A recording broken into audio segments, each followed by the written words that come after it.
भाग देखिए बच्चों, पाठ 10 का ही भाग 2। इसमें अब देखिए आप 5वें श्लोक ध्यान दीजिए। विद्वत्वं च नृपत्वं च देवहृदये कदाचन। विद्वता की और राजशाही की, यानी विद्वान की और राजा की तुलना कभी नहीं हो सकती है। विद्वता की और राजशाही की तुलना कभी नहीं हो सकती है। कदाचन, कदाचन माने कभी, विद्वत्ता माने विद्वता, और नृपत्व मतलब कि दृक्ता, दृक्ता यानी राजत्व, राजशाही। नयो, नयो माने नहीं, तुल्य माने तुलना करना, उपमा देना। विद्वता की और राजशाही की तुलना कभी नहीं हो सकती है। जैसे कहा जाए तो राजा की और विद्वान की तुलना नहीं की जा सकती। स्वदेशे पूज्यते राजा, स्वदेशे माने अपने देश में, अपने क्षेत्र में।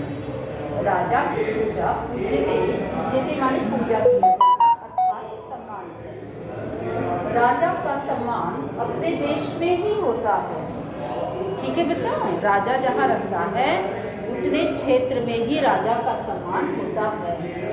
लेकिन विद्वान सर्वत्र पूजे, विद्वान सभी जगह पूजे जाते हैं, हर देश में, देश विदेश में दूर दूर तक विद्वानों का सम्मान होता है। राजा की और विद्वान की तुलना कभी नहीं हो सकती है। राजा अपने देश में सम्मान पाता है, अपने क्षेत्र में सम्मान पाता है, लेकिन विद्वान सभी जगह पूजे जाते हैं, अर्थात उनका सम्मान हर जगह होता है। न चौरहार्यम न च राजहार्यम, यह भी देखिए विद्या के महत्व को बताया गया है कि विद्या धनम सर्वधनम प्रधानम। देखिए, विद्या धनम सर्वधनम प्रधानम, प्रधान माने श्रेष्ठ, सर्वधनम अर्थात सभी धनों में, विद्या रूपी धन सभी धनों में श्रेष्ठ होता है। ऐसा इसलिए कहा गया है बच्चों, क्योंकि विद्या रूपी धन को ना चौरहार्यम मतलब चोर हरण नहीं कर सकता, अर्थात चोर इसे चुरा नहीं सकता है। हमारे तुम्हारे पास कितनी भी विद्या हो, लेकिन हम कितने भी ज्ञानी हो, लेकिन इसको चोर नहीं चुरा सकता। ना चा राजहार्यम, ना ही राजा इसका हरण कर सकता है। राजा का हरण करने का मतलब कि राजा छीन नहीं सकता है इस विद्या रूपी धन को। ना भातृभाज्य, भाज्य माने बांटना, भातृ माने भाई, ना ही भाई इसे बांट सकता है। विद्या कितना भी हमारे पास हम कितने ज्ञानी हों, कितना भी विद्या प्राप्त कर लें पढ़ लिख करके, लेकिन भाई इसको नहीं बांट सकते। और अन्य धन तो जैसे जमीन जायदाद हो गया, रुपया पैसा हो गया, घर के अन्य दौलत, ये सब तो भाई बंधु बांट सकते हैं, लेकिन जो विद्या रूपी धन है इसे हमारा कोई ले नहीं सकता, कोई बांट नहीं सकता। ना चा भार कार्य, भार कार्य माने बोझ, भार माने बोझ, ना ही यह धन कभी बोझ प्रतीत होता है। हम कितना भी पढ़ लिख लें, कितनी भी ऊंची ऊंची डिग्रियां पा लें, लेकिन कभी ये बोझ प्रतीत नहीं होता। तो ये विद्या रूपी धन को ना चोर चुरा सकता है, ना राजा इसे छीन सकता है, ना ही भाई से बांट सकता है, और ना ही यह धन भार स्वरूप प्रतीत होता है। व्यय कृते, व्यय करना मतलब खर्च करना, वर्धते माने बढ़ना, नित्य माने हमेशा। यह विद्या रूपी धन हम जितना खर्च करते हैं व्यय करने पर, यह नित्य ही हमेशा ही, ए माने ही, नित्य ही बढ़ता जाता है। ठीक है बेटा, तो विद्या हम प्राप्त कर लें, लेकिन अगर हम इसे खर्च ना करें, किसी को बताएं ना, समझाएं ना, किसी को इसका लाभ ना दें, तो ये नष्ट हो जाता है, हम भूल जाते हैं इसे। लेकिन अगर हम इसे खर्च करते रहें, ज्ञान बांटते रहें, लोगों तक पहुंचाते रहें, लोगों को बताते रहें, तो यह जितना हम व्यय करते हैं उतना ही हम अधिक पाते चले जाते हैं, व्यय करने पर यह विद्यारूपी धन नित्य ही बढ़ता है, घटता नहीं है। इसीलिए विद्यारूपी धन को सभी धनों में श्रेष्ठ कहा गया है। अन्य धन होते हैं जो रुपए, पैसे, जमीन, ये तो हम जब खर्च कर देते हैं तो घटते हैं, बढ़ते नहीं। लेकिन विद्यारूपी धन को जितना खर्च करते हैं उतना ही ये बढ़ता चला जाता है, ये घटता नहीं। फिर से देखिए, विद्वानों और राजाओं की विद्वान और राजा की तुलना कभी नहीं हो सकती है। राजा अपने क्षेत्र में पूजे जाते हैं, लेकिन विद्वान की सभी जगह पूजा होती है, अर्थात सम्मान होता है। विद्या रूपी धन को न चोर चुरा सकता है, न राजा छीन सकता है, न भाई से बांट सकते हैं, और न ही यह भार स्वरूप प्रतीत होता है। व्यय करने पर, खर्च करने पर यह विद्या रूपी धन हमेशा ही बढ़ता जाता है। इसीलिए कहा गया है विद्या रूपी धन सभी धनों में श्रेष्ठ है। ठीक है बेटा, अब ये 6 श्लोक था, आप लोगों को 6 श्लोक का अनुवाद हमने बता दिया है। अब थोड़ा प्रश्न अभ्यास में बच्चों आ जाइए। लिखित प्रश्न में देखिए, ध्यान दीजिए। विकल्प्य उचितम उत्तरम चित्वा लिखत। विकल्पों में से सही उत्तर चुनकर लिखिए।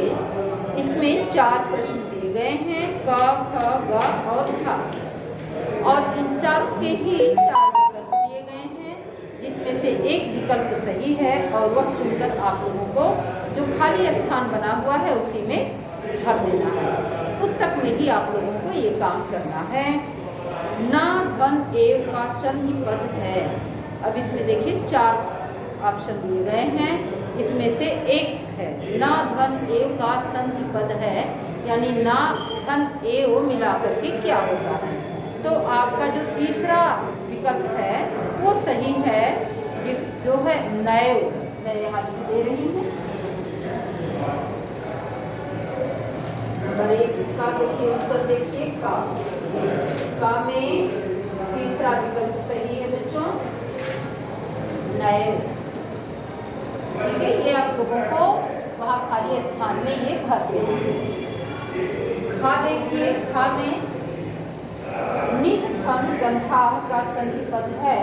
निह धन गंधाह मिला करके कौन सा पद बनता है, तो दूसरा वाला विकल्प सही है बच्चों, निर्गंधा हो जाएगा। ठीक है, ये निर्गंधा आपको वहाँ पर भर देना है जो खाली स्थान दिया गया है। ठीक, ये देखिए खाली स्थान दिया गया है ना, यहाँ आपको भर देना है। गा में क्या दीजिए, गा न धन अस्थि का संधि पद है। चौथा, अब यहाँ चौथा विकल्प सही है, नाश।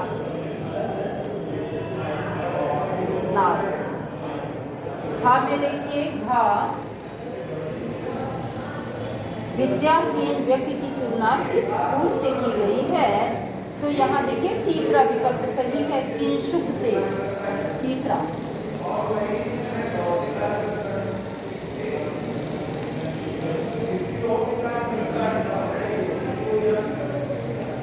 ठीक है बेटा, ध्यान दीजिए।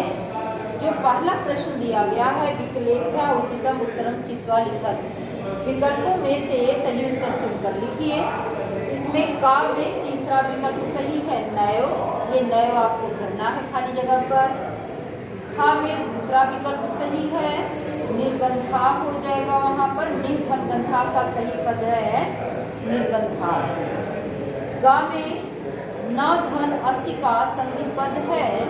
चौथा ऑप्शन सही है, नास्ति। ठीक है, ये नास्ति भर देना है आपको, वहाँ कॉपी में भर देना है। खा में किंशुक तीसरा विकल्प सही है, विद्याहीन व्यक्ति की तुलना किस फूल से की गई है, किंशुक से की गई है। यहाँ पर आपको तीसरा विकल्प सही मिलेगा, उसे भर देना। ठीक, अब आप दूसरे पर आ जाइए। दूसरा, ये प्रश्न संख्या मैं बता रही हूँ। दूसरा, एक पदेन उत्तरे, एक पद में उत्तर दीजिए। एक शब्द में आपको उत्तर देना है।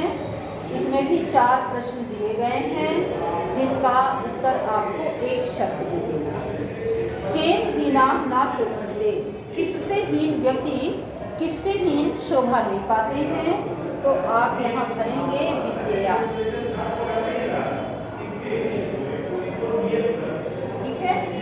पहले में भर देंगे विद्या का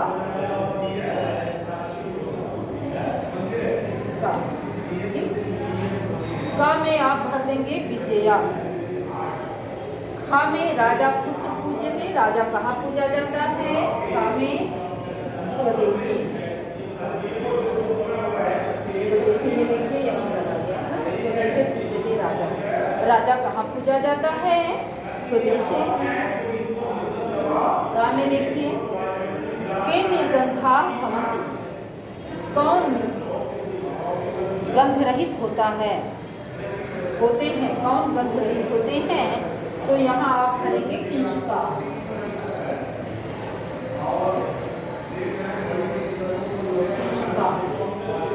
अर्थात पलाश के फूल गंध रहित होते हैं। में आपको भरना है विद्वान पुत्र पूजते। विद्वान कहाँ पूजे जाते हैं? तो आप यहाँ पर देंगे सर्वत्र। ठीक है, ध्यान दीजिए। प्रश्न 2, केन हीना ना सुभते, तो आप भरेंगे एक शब्द में उत्तर देंगे विद्या। राजा पुत्र पूज्यते, यहाँ भी एक शब्द में उत्तर है स्वदेशे। गा में के निर्गंधा भवन्ति, तो यहाँ आप किंशुक भरेंगे, किंशुका निर्गंधा भवन्ति। खा में विद्वान पुत्र पूज्यते, विद्वान कहाँ पूजे जाते हैं? तो आप उत्तर में भर देंगे सर्वत्र। ये ध्यान दीजिए, सब एक शब्द में आपको उत्तर देना है। ठीक है, अब जो बचा है बच्चों आपको अगले वीडियो में बताएंगे।